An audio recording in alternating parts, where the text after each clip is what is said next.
ආයුබෝවන් කියලා පිළිගන්නවා ඔයගොල්ලෝ හැමෝම Techසර LK YouTube channel ඉතින් මේ PHP for beginners lesson series එකේ පස්වෙනි වීඩියෝ එක. ඉතින් අද අපි කතා කරන්නේ PHP variables ගැන. ඉතින් සමහර විට ඔයගොල්ලෝ මේ variables කියන්නේ මොකක්ද කියන එක ගැන මොකක්ද කියන්නේ ගැන අහලා ඇති අනිවාර්යෙන්ම සමහර විට අනිවාර්යෙන්ම කියන්න බැහැනේ. ප්‍රෝග්‍රෑමින් ඉගෙන තියෙනවා නම් මීට කලින් නැත්නම් ICT කරලා තියෙනවා නම් විෂයක් විදිහට අනිවාර්යෙන්ම ඔයගොල්ලෝ දන්නේ නැති මොකද්ද මේ variable එකක් කියන්නේ කියලා. ඉතින් සමහර විට දන්නේ නැතුව වෙන්න පුළුවන්. අපි සමහරට O level කරන අය වගේ ඉන්නත් මේ වීඩියෝස් බලන්න පුළුවන් නේ. ඉතින් අන්න ඒක හින්දා මම කියලා දෙන්න මොකද්ද මේ variable එකක් කියන්නේ කියලා. ඉතින් variable එකක් කියන මාතෘකාව ඇත්තටම ඔයගොල්ලන්ට ආගන්තුක දෙයක් නන් නෙවෙයි. ඉතින් ඔයගොල්ලෝ පොඩි කාලෙත් මේ variables එක වැඩ කරලා තිනා ඔයගොල්ලන්ට මතක ඇති පුංචි කාලේ මට මතක විදිහට 6 වසරේදී වගේ ඔයගොල්ලෝ ගණන් හදුවා x සමානයි 5යි ඊට පස්සේ x ධන y සමානයි 9යි කියලා වගේ ඔයගොල්ලන්ට ගණන් හදන්න දෙනවා. ඉතින් මේක සුළු කරන්නේදී ඔයගොල්ලෝ දන්නවා.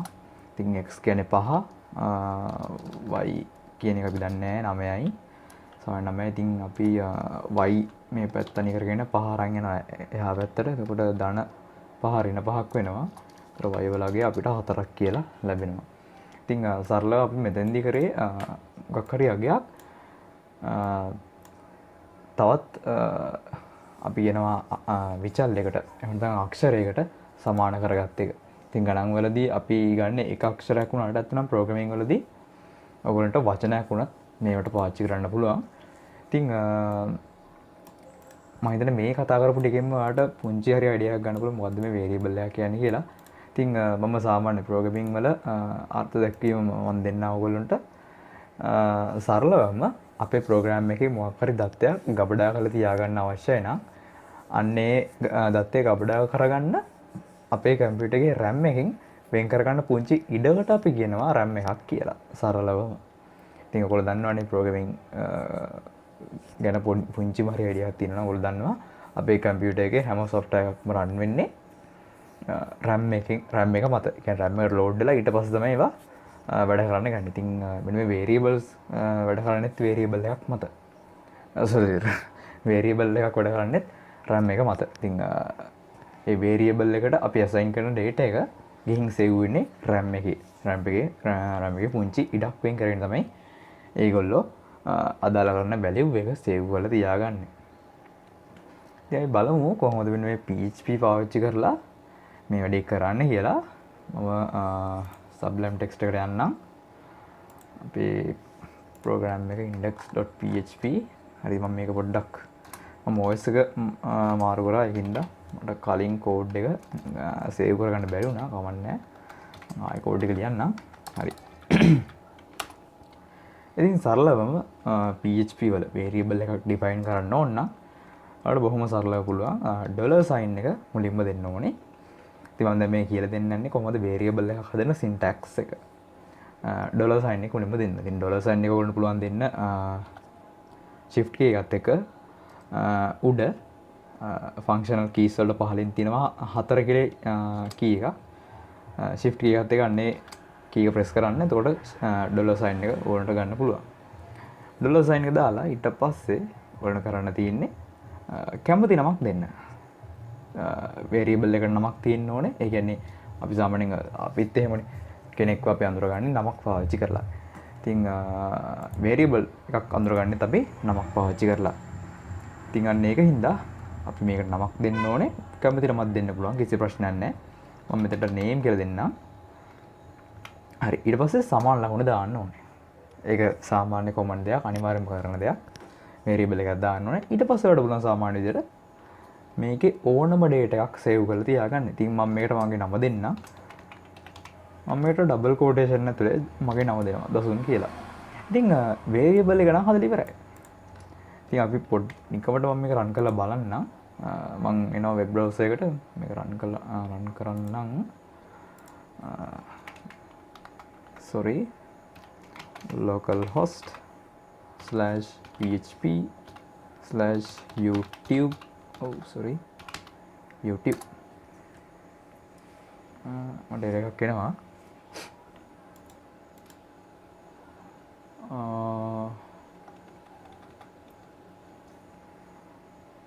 ෆයිල් එක හදලා නැද්ද දන්නෙත් නෑ. htdocs YouTube හරි PHP කෝඩ් එකක් හදලා නැහැ. හදලා තියෙන එක ලියමු YouTube කියලා. හරි ඉතින් මට කිසිම අවුට්පුට් එකක් ලැබෙන්නේ නෑ මෙතනින්. ඉතින් ඒකට හේතුව අපි මෙතන කෝඩ් එකේ කිසිම තැනක echo function එක දාලා නැහැ. ඉතින් හිතන්න ඔයාලට අවශ්‍යයි මෙන්න මේ name කියන variable එකේ තියෙන value එක මොකක්ද කියලා දැනගන්න. සරලම කියනවා නම් මෙන්න මේ දේ output කරගන්න ඕගොල්ලන්ට අවශ්‍යයි කියලා හිතන්නකෝ. ඉතින් අන්න ඒ වගේ වෙලාවට output ගන්න කෝඩ් එක ඕගොල්ලන්ට පාවිච්චි කරන්න පුළුවන්. echo කියලා දීලා ඕගොල්ලන්ට පුළුවන් ඩොලර් සයින් එක අනිවාර්යයෙන්ම දාන්න ඕනේ name කියලා දෙන්න. හරිද? ඉතින් මෙන්න මේ වගේ තමයි කරන්න තියෙන්නේ ඔයගොල්ලන්ට variable එක අපි define කරා. දැන් මේකේ output එක බලන්න තමයි අපි යන්නේ. ඉතින් මම මේක save කරන්න. save කළා මම යනවා මගේ web browser එකට. හරි මම දැන් මේක refresh කරනවා. ඉතින් මට දසුන් කියලා output එකක් ලැබිලා තියෙනවා. ඉතින් මම මේක zoom කරන්නම්. හරි. මට දසුන් කියලා output එක ලැබිලා තියෙනවා. මේක පැත්තට ගන්නම්. හරි. හරි. දැන් මම මේකේ value එක වෙනස් කරනවා. මෙන්න variable එකේ. දැන් මේ name කියලා තිබ්බ value එක මම name කියන variable එකේ ඉස්සෙල්ලා තිබ්බ value එක දසුන්. දැන් තියෙන්නේ නවීන් කියලා. අපි දැන් බලමු මොකක් වේවිද කියලා. ඉතින් මට නවීන් කියලා output එක ලැබිලා තියෙනවා. ඉතින් variable එක කියන variable කියන වචනේ අතරම සිංහල තේරුම වෙන්නේ විචල්්‍ය කියන එකනේ. ඉතින් විචල්්‍ය කියන්නේ වෙනස් වෙන සුළුයි කියන එක. අනිවාර්යයෙන්ම මෙන්න මේ variable PHP variable වල කියන්නේ සරලම කියනවා මේ programming වල variable කියන දේත් වෙනස් වෙන දෙයක්. ඒ කියන්නේ අපිට මේක නියතව තියාගන්න බෑ. මේක ඕනම අවස්ථාවක වෙනස් වෙන්න පුළුවන්. ප්‍රෝග්‍රෑමර්ට අවශ්‍ය කරන වෙලාවට මේකේ අගේ වෙනස් කරලා දාන්න පුළුවන්. ඉතින් මම ඒකට උදාහරණයක් පෙන්නන්නම් ඕගොල්ලන්ට. හරි. ඉතින් මම මේ variable එක මම මෙහෙමම තියාගෙන මම තව පුංචි වැඩක් කරනවා. මම ඊට පහලින් තවත් variable එකක් හදනවා. ඒ නමින්ම name කියන නමින්ම. හැබැයි මම මේකේ value එක වෙනස් කරනවා දසුන් කියලා. variable දෙකක් තියෙනවා. හැබැයි එකම නමින් values දෙකක් විදිහට. ඊළඟ මේකෙත් output එක ගන්නවා. නෑ. මම මෙන්න මෙතෙන් විතරක් output එක ගන්නවා. හරි. දැන් ඔන්න variable දෙකක් තියෙනවා. හැබැයි එකම නමින් එක output ගන්න කෝඩ් එකක් මම ලියලා තිනවා. මොකක් වේවිද output එක? නවීන් කියලා display වෙයිද නැත්නම් දසුන් කියලා display වෙයිද? අපි මේක refresh කරලා බලමු. ඉතින් මට දසුන් කියලා තමයි output එක වෙලා තින්නේ. ඒ කොහොමද සහ ඇයි එහෙම උනේ? ඉතින් මම ඉස්සෙල්ලා කිව්වනේ මේ variable කියන දේ වෙනස් වෙන සුළු දෙයක්. ප්‍රෝග්‍රෑමර්ට අවශ්‍ය වෙලාවට මේකේ තියෙන අගය value එක වෙනස් කරන්න හැකියාවක් තියෙනවා. ඉතින් මේකල තින්නේ ඒ වැඩිම තමයි. ඉතින් මම මෙතන හදලා දෙනවා variable එක name කියලා variable එකක්. ඒ වගේම මේකට assign කරලා දිනවා නවීන් කියලා. ඉතින් ඊට පහලින් මම ඒ variable එකම නැවතත් මම ඒකේ තියෙන value එක වෙනස් කරලා දිනවා දසුන් කියලා. ඉතින් මෙතෙන්දි වෙන්නේ සරලවම මෙන්න මේ නවීන් කියන value එක අයින් වෙලා ගිහින් ඒ වෙනුවට මෙන්න මේ දසුන් කියන value එක assign වෙනවා name කියන variable එකට.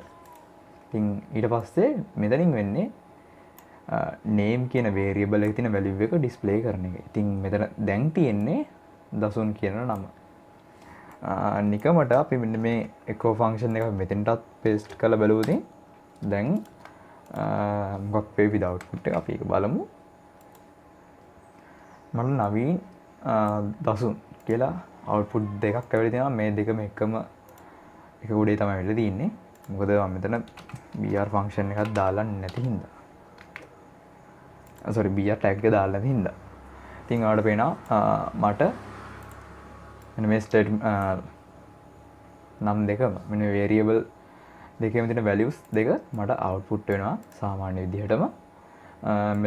මෙතන තියෙන echo එක මම අයින් කරොත් මට පෙන්වන්නේ දසුන් කියන value එක විතරයි. මොකද මෙතන තියෙන value එක නවීන් කියන value එක තියෙන්නේ. ඉතින් මම මෙතනින් ආයෙ කරලා තියෙන්නේ ඒ variable එකටම හැබැයි වෙනත් value එකක් දාලා.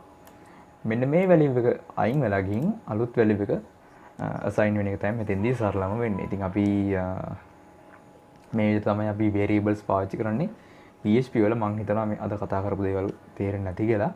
අද මම පොඩ්ඩක් සනීප නැතුව ඉන්නේ. ඒකයි සමහරට කතාන පොඩ්ඩක් වෙනස් ඇත්තේ සමහර විට. ඉතින් බොහොම පුංචි දෙයක් අපි කතා කරේ. මම හිතනවා හැමෝටම තේරෙන්නේ නැති කියලා. අනිවාර්යයෙන්ම පල්ලා කමෙන්ට් සෙක්ෂන් එක කමෙන්ට් එකක් දාන්න. ප්‍රශ්නයක් තිබ්බොත් මේක තේරෙන්නේ නැති වුණොත් මම කමෙන්ට් එකකින්ම රිප්ලයි කරන්න බලන්නම්. එහෙම නැත්නම් ඒ වැඩේ හරියන්නේ නැතොත් මම වීඩියෝ එකක්ම කරලා ඔයගොල්ලන්ට මම ආයිත් දාන්න. ඉතින් මම ඊළඟ වීඩියෝ එකේදීත් කතා කරන්නේ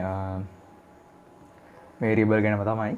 ඉතින් අද වැඩ කරේ string value එක විතරනේ. ඒ කියන්නේ මෙන්න මේ වගේ නම් ඒ වගේ දේවල් එක්කනේ වැඩ කරේ. ඉතින් මම ඊළඟ වීඩියෝ එකේදී වැඩ කරන්නේ තනිකරම numerical value එක. හරි. ඉතින් වීඩියෝ එක හොඳයි නම් අනිවාර්යෙන් ලයික් එකක් දාන්න අමතක කරන්න එපා. ඔයගොල්ලෝගේ යාළුවන්ටත් මේ වීඩියෝස් ගැන ෂෙයා කරන්න.